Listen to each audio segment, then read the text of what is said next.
Okay, superintendent's report. Mrs. Bosco. Okay, first I'd like to introduce you to a student at Seekonk High School. Andrew, would you like to come up, please? I have to tell you that I had the pleasure of meeting Andrew in the fall when he came to me with some wonderful ideas, and I think at the time I said to you, just hire him now, let him go to college and come back and he'll be working for us. I was absolutely so totally impressed by some of his ideas, and at the time I had asked maybe that you would work with Mr. Roy, and Right. I see that you followed through on that. Yep.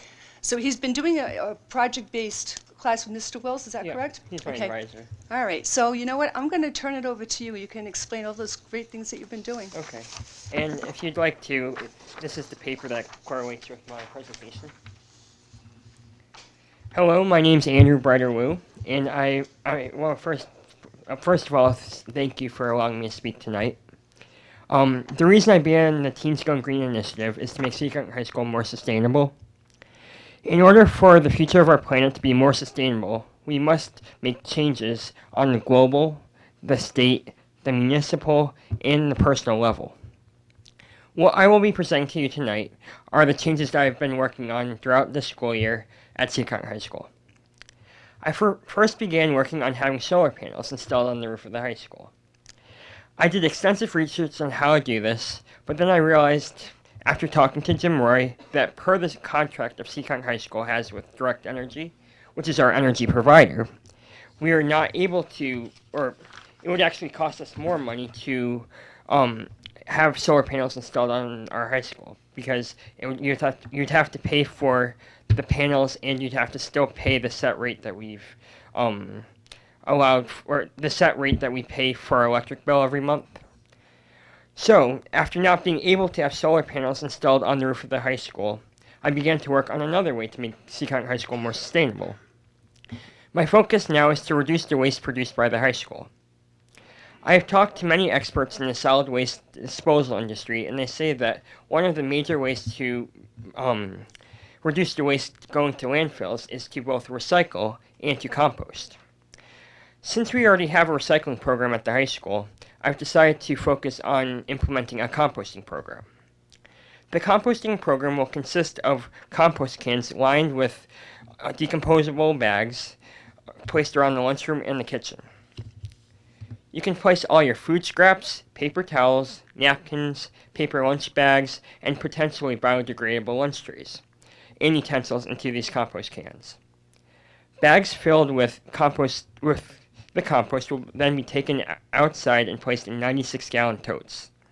These totes will then be collected by a company called EOMS Recycling twice a week and composted at their facilities.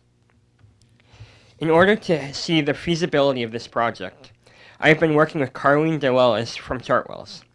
She generously helped me measure the amount of compost the kitchen produces during a 5-day period of time. The results were that the kitchen produces an average of 15 quarts of waste per day. These results show that it is not feasible to only compost organic waste produced by the kitchen. The success of this program is contingent on both composting the compost from the cafeteria and the kitchen. In order to be able to compost organic waste from the cafeteria, the lunch trays we have to convert the lunch trays from a polystyrene material to a decomposable material. Schools in Chicago, Dallas, Los Angeles, Miami, Orlando, and New York City have already done this. They've converted from using the polystyrene material lunch trays to a decomposable shell or just tray. What I request from the school committee is that you consider adding decomposable lunch trays to your annual custodial bid. If that is not possible, I would like the school committee to include a clause in future contracts with Chartwells to request them to use biodegradable lunch trays for every meal. The paper supplied to you, there's a spreadsheet that explains the rough estimates of the prices that implementing this composting program would be. There are big numbers, but I just want you to realize that it is essential that we work together to make Seekonk High School both environmentally sustainable and cost conservative. So if you have any questions, I'm open for comments or questions. And thank you. Thank you, Andrew. It's clear that you've done quite a bit of research on this, and this is really excellent. we certainly appreciate everything and all the time you've put into this, and kudos to your advisor as well. I just saw Mr. Wills here somewhere. Questions from the committee? Evan? Hey, Andrew, how's it going? I'm good, thank you. As soon as I saw this, I knew that it had to have been you. Yep. I got a question here. Are you showing us saving or costing more money by switching to the decomposable lunch trays? It would actually cost more money because the polystyrene, well, if it's black and white, but the copy I had was black and red, so you could see the cost and savings. But reducing the waste produced by the 10-yard dumpster would save you the $5,400. And then ending the use of polystyrene lunch trays would also save you roughly $7,300. But then using decomposable lunch trays at 11 cents per tray would cost roughly $27,000. And then the cost of the compost pickup is about $3,200 per year.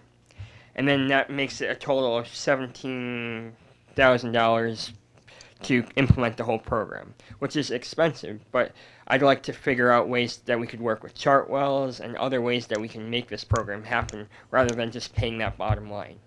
So there's many options. It's just giving you the rough estimates, but there's many ways that we could work to have the decomposable lunch trays implemented and then having the compost program implemented as well. But it's all contingent that we start by implementing the trays. Then once you have the decomposable trays, you can have a compost program and then have your compost collected by the company. So I'm sorry that there's not like minus signs or anything on there, but normally it would be color. It's fine. Thank you. You did a lot of work on this. Kudos to you. Thank you. Questions? Mr. Rose? Andrew, I again am very impressed with your enthusiasm. I know that we had met once before. You were going on a trip, I believe, overnight. The Mall UN, yep. Did you enjoy that? I did, and thank you again for allowing that. No, it's nice to hear feedback on that as well. But I'm glad to hear it was a learning experience and you enjoyed it. This work is excellent. I like to thank everyone, Mr. Roy, Mr. Wills, Willis. Wills, yeah. Wills, thank you. You were right, he was over at the copier. And Miss DeLellis from Chartwells as well. It always seems that whenever anyone tries to go to an alternative energy like solar panels, as you found out, it's always expensive up front. And I'm glad that you did the research on that, because I think it's important to keep tabs and also try continuously for us to leave a smaller carbon footprint.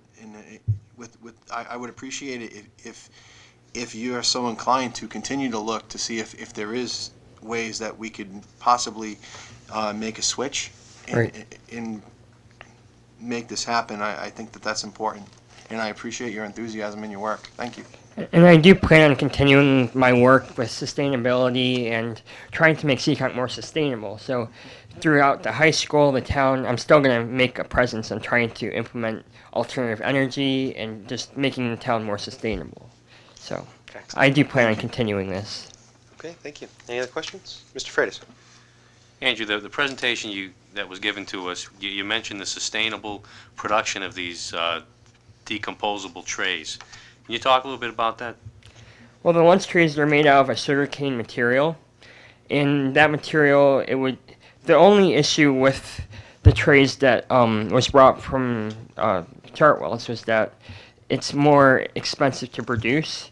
So you're using a polystyrene material, which is lighter. You can ship it at a low cost because it's lighter, and it doesn't take up as much space. But when you convert to decomposable lunch trays, the issues of just cost, it's almost 3 times as much the price. But you have to think about how the future, the polystyrene, it's going to be in landfill. You use it for 20 minutes, and it gets put in the trash, and it takes up space in landfills. And it's rapidly increasing the amount of polystyrene trays and materials that are building up in landfills. So the issue with polystyrene is that it causes pollution in landfills and in our environment, and it's not biodegradable. But a biodegradable lunch tray would allow me to put it into allow me to compost it, and being able to compost it allows us to reduce our waste produced. And the whole goal is to reduce the number of 10-yard dumpsters that we have for the school, because we have 2 10-yard dumpsters, which is that's a lot of trash. And if we could reduce that, you'd actually be saving money too. So that's the whole point where I'm trying to tie in being sustainable and saving money, because I understand that saving money speaks louder to some people than being sustainable, which I do understand. So that was the whole premise of why I need to convert to biodegradable lunch trays. Okay. Good, Mr. Woods. Mr. Berwick, you good? Mr. Rowlands? I actually got a question. Do one more? Okay, go ahead. This, on the topic of lunch trays, when did we switch to? I'm thinking back now. When I was in elementary school, we still had actual trays and actual plates. So it's just at the high school. Your microphone. When they did the building renovation here, somehow the kitchen area got changed quite a bit. There's no longer the dishwasher there that they used to use, and they need that for the trays. Yeah.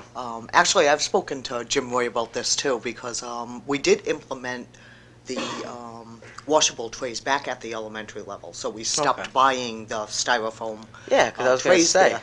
They have dishwashers. We did look at what it would cost here. It's pretty cost prohibitive Yeah. to be able to put all the piping back in that would Yeah. need to be put back in. Purchase those dishwashers for school lunch programs. The professionals, they're somewhere in the neighborhood $15,000-$20,000. They're pretty expensive. And so, but Jim and I actually have had these discussions to talk about this, to stop using these kinds of trays and look Yeah. to see what else we could do. Because if it was So- if it was 15 grand, Right. according to his calculations, 2 years of having that would pay off. Yep. Just thought. Mhm. Thank you. So if the school committee could ponder the different options that are available and just think about amongst yourselves too, if it would be feasible looking at the numbers, because I don't have access to all of the numbers, but I know you do. So if you could just ponder what the different options are and think about my project further on in the future. And I just wanted to let you know that this project is continuing with. I'm converting it to a 501c3 nonprofit too, so that I'm still gonna have an organization. I'm turning it into an organization from a project to a nonprofit organization, so I can continue this project while I'm in college and further on. So. Mr. Freitas, did you? So in terms of what you were saying, Mr. Berwick, it's not only the cost of the startup cost for the machine itself, we'd also have to purchase the trays. And then from an ecological sustainability perspective, while I have I don't have a study that I can point to, I have a feeling that we'd suffer from a lot of the same phenomenon as with disposable diapers versus reusable diapers. You know, I'm a parent, so I've done some of this research. The amount of energy used to heat up the water to the necessary temperatures and detergents used, you wind up having a carbon footprint as big or bigger than using disposable trays. Just one more thing to keep in mind in this debate. Any other questions, comments? Seeing none. Mrs. Bosco, do Thank you you, want to? Andrew. And thank you for having me again. Thank you very much, Andrew. This is great work.